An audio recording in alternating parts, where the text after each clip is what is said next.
यो रेडियो नेपाल हो। अब श्रेया नेपालबाट समाचार सुन्नुहोस्। शुरूमा प्रमुख समाचार। संसदीय समितिहरूको सभापति चयन गर्ने विषयमा सभामुख र प्रधानमन्त्री सहित 3 दलका शीर्ष नेताहरूबीच छलफल। बेपत्ता पारिएका व्यक्तिको छानबिन र सत्य निरूपण तथा मेलमिलाप आयोगको कार्य अवधि आगामी पुस मसान्तसम्म थप गर्ने मन्त्री परिषद बैठकको निर्णय। पशु चौपायामा फैलिएको लम्पी स्किन रोग नियन्त्रणका लागि आवश्यक उपाय अवलम्बन गर्न प्रधानमन्त्री पुष्पकमल दाहाल प्रचण्डको भनाई। ललिता निवास प्रकरणमा सीआईबीले संगठित अपराध कसूरमा पनि अनुसन्धान अगाडि बढ़ाउने र संघाई सहयोग संगठन राष्ट्रहरूबीच स्थानीय मुद्रामा व्यापार सम्झौता गर्ने विषयमा रूसी राष्ट्रपति भ्लादिमिर पुटिनको समर्थन। सुन त, भोलिको मिटिङको लागि सबैलाई फोन गर्यो? छैन सर, मेरो मोबाइलमा ब्यालेन्स नै थिएन। अलि पछि गर्छु ल्यान्डलाइनबाट। ल हेर, मोबाइलमा ब्यालेन्स छैन भनेर हुन्छ? तिमीलाई थाहा छैन यस कार्यालयले नेपाल टेलिकमको कर्पोरेट युजर ग्रुप अर्थात सीयूजी सेवा लिएको छ। तिम्रो नम्बरलाई पनि सीयूजीमा सहभागी गराउ न। अनि सर, मेरो त प्रिपेड नम्बर हो नि। अहिले नेपाल टेलिकमले प्रिपेड र पोस्टपेड दुवै फोनमा सीयूजी सेवा लागू गरिसकेको छ।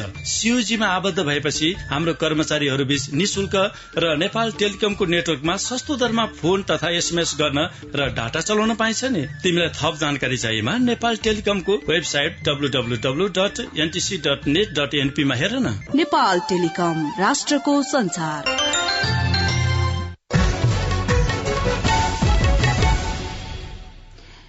अब समाचार विस्तारमा।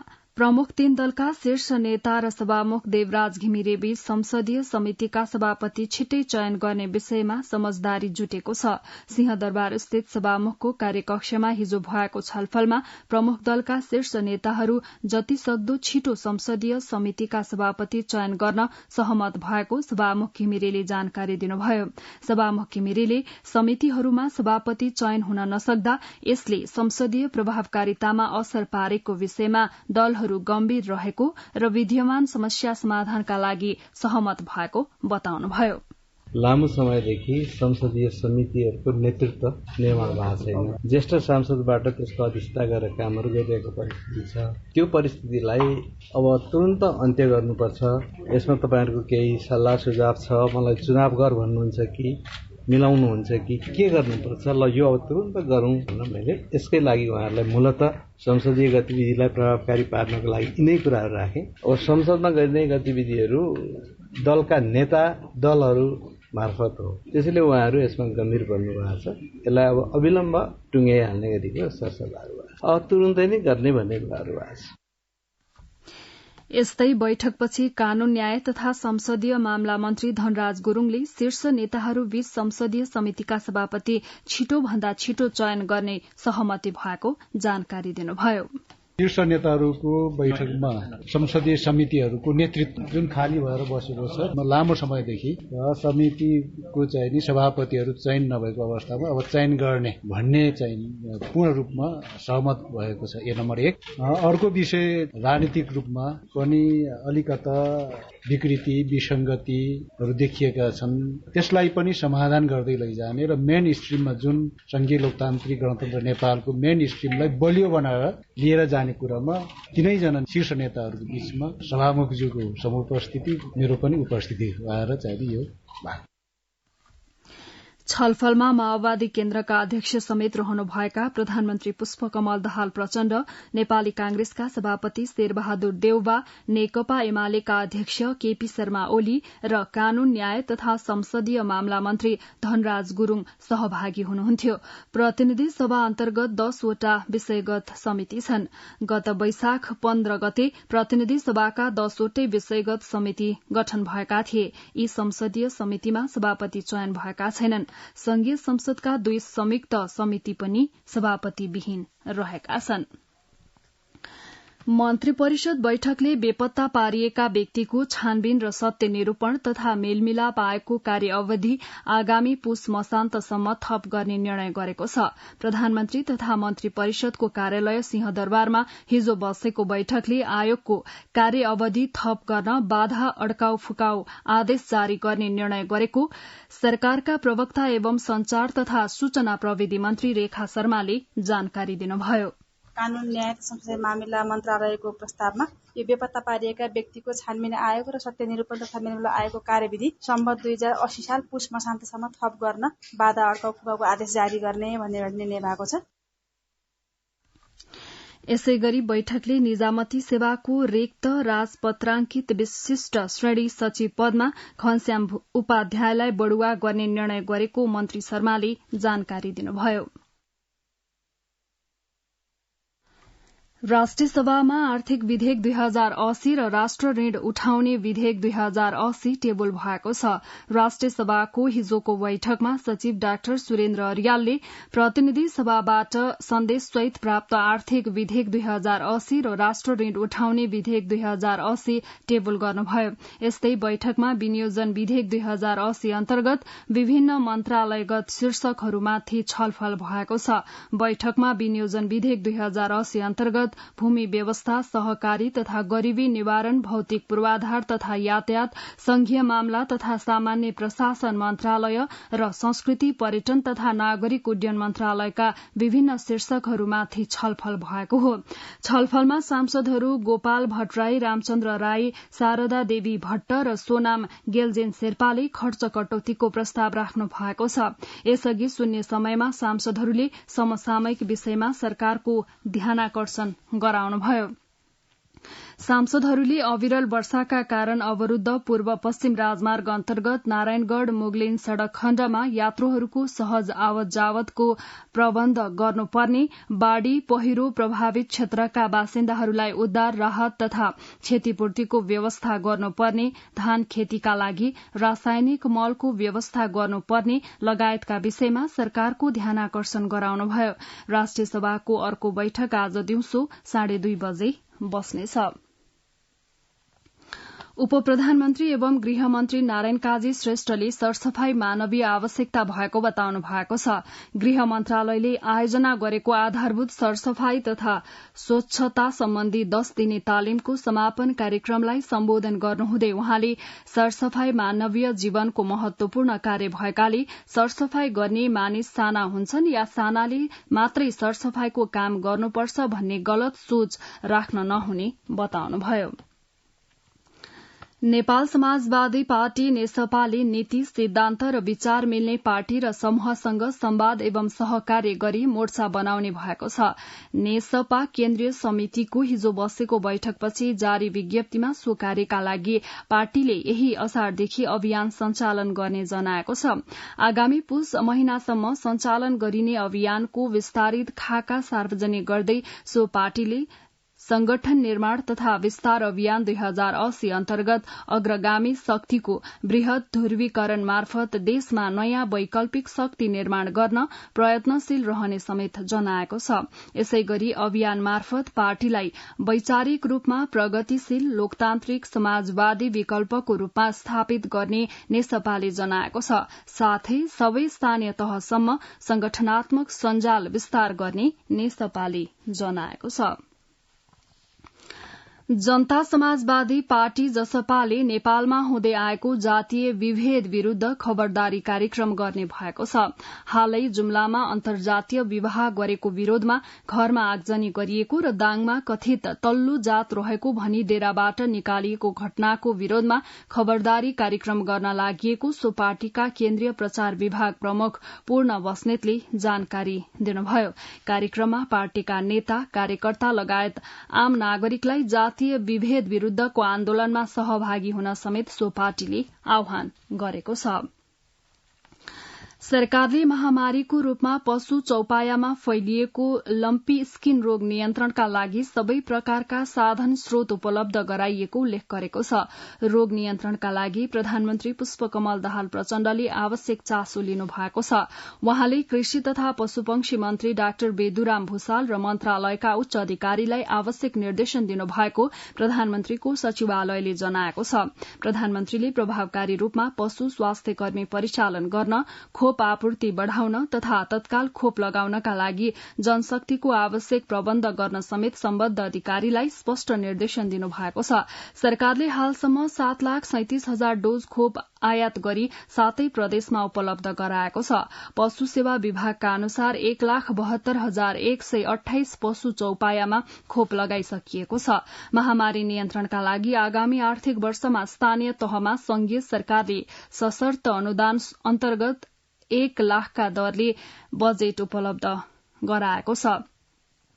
विभागका महानिर्देशक डाक्टर सम्झना कुमारी काफ्लेका अनुसार संघीय सरकारले 161 स्थानीय तहमा भेटनरी डाक्टर र सबै स्थानीय तहमा प्राविधिकको व्यवस्थापनका लागि बजेट उपलब्ध गराएको हो। सरकारले 6,15,161 घर परिवारलाई गरीब परिचय पत्र वितरण गरेको छ। सरकारले उनीहरूको आय तथा व्ययको स्रोत, घरको अवस्था, जीवनशैली, शिक्षाको अवस्था लगायतको सूचकांक अध्ययन गरी अति गरीब, मध्यम गरीब र सामान्य गरीबका रूपमा वर्गीकरण गरेर 49 जिल्लामा गरीब परिचय पत्र वितरण गरेको भूमि व्यवस्था, सहकारी तथा गरीबी निवारण मन्त्रालयले जनाएको छ। विक्रमसम्म 2070मा गरीब पहिचानको कार्यक्रम शुरू गरी हालसम्म 49 जिल्लामा गरीब परिचय पत्र वितरण गरिएको र बाँकी 28 जिल्लामा पहिचानका कार्य सकिएकाले आगामी वर्षमा गरीब परिचय पत्र वितरण सम्पन्न गरिने मन्त्रालयले जनाएको छ। ललिता निवासको जग्गा हिनामिना प्रकरणमा मुछिएका आरोपीमाथि प्रहरीले कीर्तिसँगै संगठित अपराध कसुरमा पनि अनुसन्धान अघि बढ़ाएको छ। यसअघि कीर्ति कसुरमा अनुसन्धानका लागि म्याद लिएको प्रहरीको केन्द्रीय अनुसन्धान ब्यूरो सीआईबीले हिजोदेखि भने संगठित अपराध कसुरमा 7 दिनको म्याद लिएर अनुसन्धान थालेको सीआईबीका प्रमुख प्रहरी अतिरिक्त महानिरीक्षक किरण बज्राचार्यले जानकारी दिनुभयो। उक्त घटनामा प्रहरीले अहिलेसम्म 9 जनालाई पक्राउ गरिसकेको छ। पक्राउ पर्नेमा तत्कालीन नायब सुब्बा रमेश कुमार पोखरेल र देवनारायण महर्जन, तत्कालीन ओडा सचिव शिवजी भण्डारी, नापी सर्वेक्षक घमन कुमार कार्की र मोही बाबुराम महर्जन, पूर्व निर्वाचन आयुक्त सुधीर कुमार शाह, भाटभटिनी सुपरमार्केटका संचालक मीन बहादुर गुरूङ, तत्कालीन मालपोत कर्मचारी धर्म प्रसाद गौतम र गोपाल कार्की रहेका छन्। नेकपा एमालेका अध्यक्ष एवं पूर्व प्रधानमन्त्री केपी शर्मा ओलीले नेपालमा भूमि बैंक स्थापना गर्नुपर्नेमा जोड़ दिनु भएको छ। बाँझो जमीनलाई परिचालन गरी कृषि उत्पादन बढ़ाउन मुलुकमा भूमि बैंक आवश्यक रहेको ओलीको भनाई थियो। हिजो च्यासल स्थित पार्टी केन्द्रीय कार्यालयमा पार्टीको कृषि तथा पशुपक्षी विभागले आयोजना गरेको एक कार्यक्रममा बोल्दै वहाँले तराईमा जमीन चक्लाबन्दी गरी खेती गर्न पनि सो बैंक अति आवश्यक रहेको बताउनुभयो। ओलीले पहाड़मा भने कृषि उत्पादन बढ़ाउनका लागि सहकारीकै विधि उपयुक्त हुने तर्क गर्नुभयो।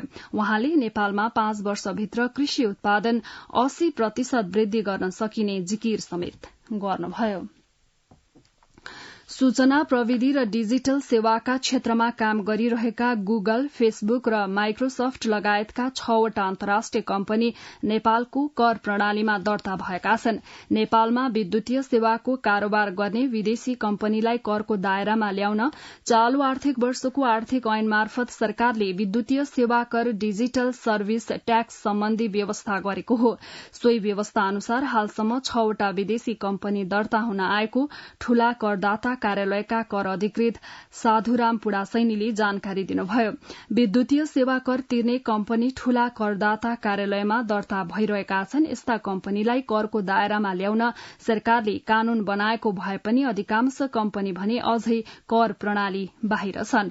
ठूला करदाता कार्यालयका अनुसार सिंगापुरमा कार्यालय रहेका 3 वटा company Google Asia Pacific private limited, Microsoft regional sales private limited र LinkedIn Singapore private limited दर्ता भएका छन्।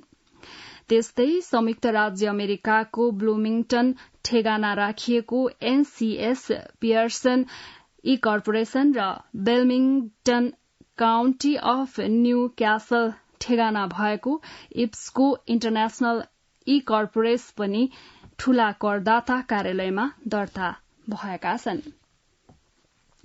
अर्घाखाँचीको पडेनामा पहिरोमा परी 3 बालबालिकाको मृत्यु भएको छ। पाडिनी 1 पडेनाको गोहन पानीमा घरमाथिबाट खसेको पहिरोमा च्यापिएर मृत्यु हुनेमा 11 वर्षीय अन्जु राजकोटी, 10 वर्षीय धनबहादुर राजकोटी र 12 वर्षीय खुमबहादुर राजकोटी रहेको वडा नम्बर 1 का अध्यक्ष कमल पोखरेलले जानकारी दिनुभयो। पहिरोले पुरिएका 4 बालबालिका मध्ये 14 वर्षीय सचिन राजकोटीको सकुशल उद्धार गरिएको थियो। काठमाडौँ महानगरपालिकाले हनुमान ढोका परिसरभित्र सवारी साधन निषेध गरेको छ। महानगर प्रमुख बालेन्द्र शाहले सामाजिक सञ्जाल ट्विटर मार्फत सम्पदाको मौलिकता जोगाउन महानगरपालिकाले यस्तो निर्णय गरेको जानकारी दिनुभयो। चिकित्सा शिक्षा आयोगले आर्थिक वर्ष 2087-88 सम्ममा 2.5 लाख भन्दा बढ़ी स्वास्थ्य जनशक्ति आवश्यक हुने प्रक्षेपण गरेको छ।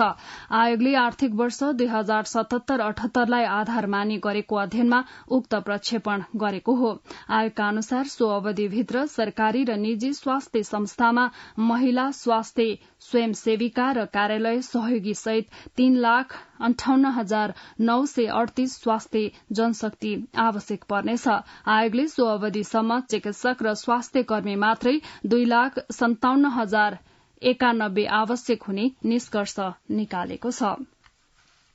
सरकारले किशोरीलाई लक्षित गर्दै पाठेघरको मुखको क्यान्सर विरूद्धको खोप ल्याएको छ। स्वास्थ्य सेवा विभागको व्यवस्थापन महाशाखा अन्तर्गत आपूर्ति शाखा प्रमुख डाक्टर सुरेन्द्र चौरसियाले ह्युमन प्यापिलोमा भाइरस HPV विरूद्धको खोप हिजो 20,000 डोज खोप चीनबाट ल्याएको जानकारी दिनुभयो। विश्व स्वास्थ्य संगठन WHO ले मान्यता प्रदान गरेको HPV खोप शुरूमा परीक्षणका रूपमा 15 वर्षसम्मका किशोरीलाई लगाउने योजना रहेको उहाँले बताउनुभयो। पछिल्लो समय मध्य प्रदेशमा सवारी दुर्घटनाको जोखिम बढ़दै गएको छ। दैनिक सरदर 16 वटा सवारी साधन दुर्घटनामा पर्ने गरेका छन्। बाराबाट संवाददाता रञ्जन यादवको रिपोर्ट।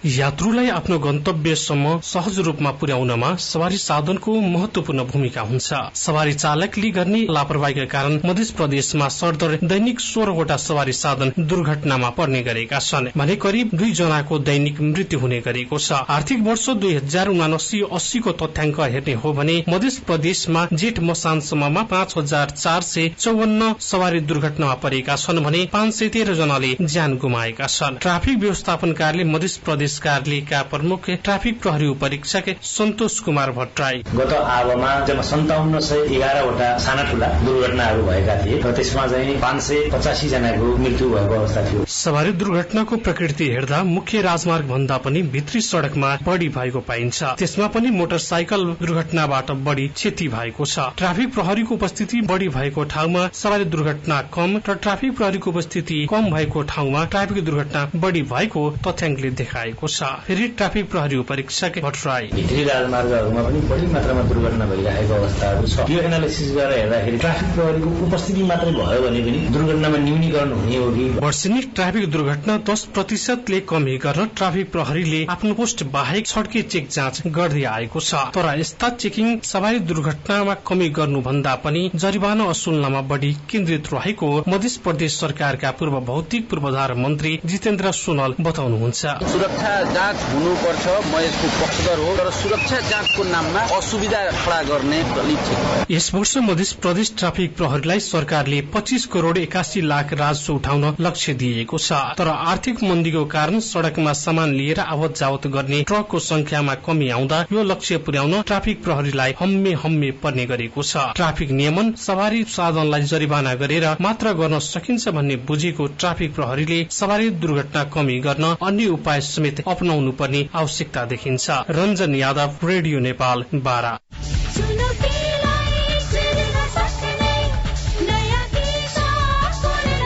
रेडियो नेपाल अब मोबाइल एपमा पनि। रेडियो नेपालबाट प्रसारण भएका सबै कार्यक्रम, समाचार, गीत संगीत, नाटक, विभिन्न समयमा विशिष्ट व्यक्तित्वहरूले दिनुभएको सन्देश लगायत ऐतिहासिक श्रव्य सामग्री radio Nepal mobile app download गरी तपाईको सुविधा अनुसार एन्ड्रोइड र एप्पल जुनसुकै मोबाइलमा पनि सुन्न सक्नुहुन्छ।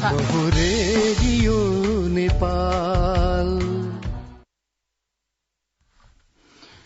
कञ्चनपुर र कैलालीमा चुरे हुँदै बग्ने नदीको कटान र डुबान नियन्त्रणमा जनता तटबन्ध कार्यक्रम प्रभावकारी देखिएको छ। प्रविधि महँगो भएकै कारण माग अनुसार तटबन्ध गर्न नसकिए पनि हालसम्म गरिएको तटबन्धले जनधनको ठूलो नोक्सानी हुनबाट जोगाएको छ। कञ्चनपुरबाट संवाददाता हरिशचन्द्र बागको यो रिपोर्ट।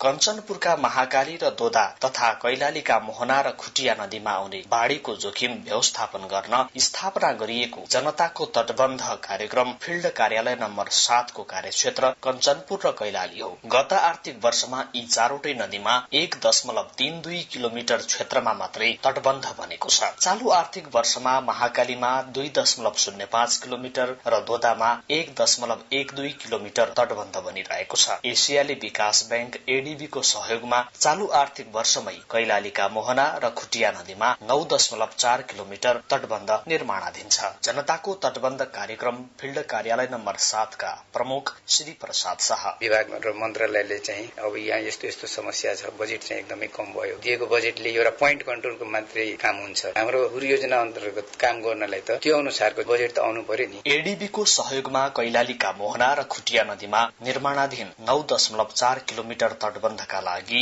41 करोड़ र नेपाल सरकारको स्रोतबाट चारवटै नदीमा तटबन्ध निर्माणका लागि 23 करोड़ 87 लाख रुपैयाँ विनियोजन भएको छ। लालझाडी गाउँपालिकाका प्रवक्ता आशाराम राणा। दोदा नदी मुख्य समस्याको रूपमा रह्यो। खेतीयोग्य जमिनहरू कटान पटानबाट जोगिनको लागि जुन अहिले यो तटबन्ध बाँधिएको छ, यसले चाहिँ एकदमै राहत पुर्याएको छ। नदीमा गरिने अव्यवस्थित ढुङ्गा, गिट्टी र बालुवाको उत्खनन जोखिम बढाउने प्रमुख कारण बनेको छ। किनारमा तटबन्ध गरेपछि नदी आसपासको क्षेत्रका बस्तीले सुरक्षित महसूस करेका छन्। पहले कहते पूरा रेन बेन गन्ना सन्ना सब पूरा जम्मा हमारे घर पूरे खत्म हो जाते रहे हम बेचारे। तैमा कातर में बाउतेले पूरा जम्मा इसी तटबन्ध बन जातो बहुत अच्छा होतो। नदी छेउछेउमा आधा घर जति पानी थियो, धेरै समस्या थियो। अहिले तटबन्धन भयो, राम्रै होला। यो तटबन्धन थिएन, अघिल्लो साल धेरै क्षति पुर्यायो। उतातिर जंगल काटियो, यतातिर गाउँ बस्ती खेती काटियो। अब यो तटबन्धन लगाउँदाखेरि अहिले धेरै सेफ हुने भयो। बर्खामा बाढ़ीले सिर्जना गर्न सक्ने सम्भावित खतरासँग जुझ्न विपद प्रतिकार योजना अन्तर्गत स्थानीय तहहरू र विभिन्न संघ संस्थाको सहयोगमा सिमेन्टका खाली बोरा, बालुवा र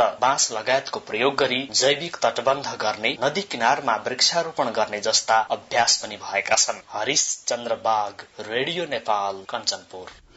अब अन्तर्राष्ट्रिय समाचार। रसियाका राष्ट्रपति भ्लादिमिर पुटिनले सांघाई सहयोग संगठन एससीओ राष्ट्रहरूबीच स्थानीय मुद्राहरूमा व्यापार सम्झौता गर्ने विषयलाई समर्थन गर्नु भएको छ। वहाँले एससीओ को विश्वव्यापी शिखर सम्मेलनलाई हिजो भर्चुअल माध्यमबाट सम्बोधन गर्नुहुँदै चीन र रूसी जनताबीचको 80% भन्दा बढ़ी व्यापार रूबल र युआनमा भइरहेको जानकारी दिँदै एससीओका अन्य सदस्य राष्ट्रहरूलाई पनि सोही प्रक्रिया अपनाउन आग्रह गर्नुभयो। अब आर्थिक समाचार। खेतीको सिजनका लागि यस वर्ष मलको अभाव भएको किसानहरूले बताएका छन्। साल ट्रेडिङ कर्पोरेशन र कृषि सामग्री लिमिटेडले समयमै मल आयात गर्न नसक्दा मल अभाव भएको हो। दुवै कम्पनीले चालू आर्थिक वर्षमा युरिया 2,51,000 मेट्रिक टन र डीएपी 1,00,000 मेट्रिक टन आयात गरिसकेका छन्, तर पोटास मल भने हालसम्म आयात हुन सकेको छैन। चालू आर्थिक वर्षका लागि 4,78,500 मेट्रिक टन मल आयात गर्न बोलपत्र आह्वान भएकोमा चाँडै नै 1,27,500 मेट्रिक टन मल आउने क्रममा रहेको कृषि तथा पशुपन्छी विकास मन्त्रालयका अधिकृत दीपक पौडेलले जानकारी दिनुभयो। मन्त्रालयका अनुसार हाल urea 50,000 metric ton, DAP 70,000 metric ton र पोटास 7,500 मेट्रिक टन आयात गर्ने क्रममा रहेको छ। साथै प्रदेशका डिपोमा हाल 78,475 मेट्रिक टन मल मौजदात रहेको छ। बजारमा वार्षिक करिब 7 लाख मेट्रिक टन मलको माग रहेको छ। मुख्य बालीका रूपमा रहेको धान रोपाईको समयमा मल अभाव भएको किसानहरूको गुनासो छ। स्थानीय तहको समन्वयमा क्षेत्रफलको आधारमा घरमा वैज्ञानिक प्रणालीबाट मल न्यायोचित रूपमा वितरण गरिएको मन्त्रालयले उल्लेख गरेको छ। अर्थमन्त्री डाक्टर प्रकाश महतले हाल अर्थतन्त्रको समग्र अवस्था सकारात्मक बाटोमा उन्मुख भएको बताउनु भएको छ। मंगलबार संसदको अर्थ समितिमा बोल्दै अर्थमन्त्री डाक्टर महतले अर्थतन्त्र सुधार उन्मुख भए पनि समस्या मुक्त भने भइ नसकेको बताउनुभयो। आर्थिक समाचार प्रस्तुत गर्दै हुनुहुन्थ्यो भुवन आचार्य। अब खेल समाचार। शीर्ष क्रमका ब्याटर नरेन भट्टको उत्कृष्ट शतकको सहयोगमा नेपालले मलेसियामा जारी एसीसी U16 इस्ट जोन कपको फाइनल खेलमा घरेलु टोलीलाई फ्राकिलो अन्तरले पराजित गरेर उपाधि जितेको छ। मलेसियाको बायोम्यास ओभल क्रिकेट मैदानमा भएको खेलमा नेपालले 221 रनको शानदार जित दर्ता गरेको हो। नेपालले दिएको 253 रनको लक्ष्य पछ्याएको मलेसिया 14.5 ओभरमा 31 रन बनाउँदै अल आउट भयो। मलेसियाका लागि मोहम्मद हकमले 10 रन बनाउनु बाहेक अन्य ब्याटरले दोहोरो अंकमा समेत रन बनाउन सकेनन्। नेपालका लागि कप्तान अभिषेक तिवारीले 5 विकेट लिए। सन्तोष यादवले 3 तथा अशोक धामी र सन्तोष केहीले समान 1-1 विकेट लिए। खेल समाचार प्रस्तुत गर्दै हुनुहुन्थ्यो अजय बम। अब मौसम सम्बन्धी जानकारी। आज देशभर सामान्य बदली रहेकी स्थानमा हल्कादेखि मध्यम वर्षा हुनुका साथै कोशी, मधेस, गण्डकी र लुम्बिनी प्रदेशका 1-2 स्थानमा भारी वर्षा हुने जल तथा मौसम विज्ञान विभागले जनाएको छ। गत 24 घण्टामा काठमाडौँ उपत्यकामा मापन गरिएको अधिकतम तापक्रम 27.7 डिग्री सेल्सियस, न्यूनतम तापक्रम 20.8 डिग्री सेल्सियस, वर्षा 28.4 मिलिमिटर, सापेक्षिक आर्द्रता 100%। आज दिउँसो काठमाडौँ उपत्यकाको अधिकतम तापक्रम 29 देखि 31 डिग्री सेल्सियसका बीच रहने अनुमान गरिएको छ। काठमाडौँ उपत्यकामा सूर्योदय आज बिहान 5:18 भयो भने सूर्यास्त भरे साँझ 7:11 हुनेछ। अन्त्यमा यस प्रसारणका प्रमुख समाचार फेरि एकपटक।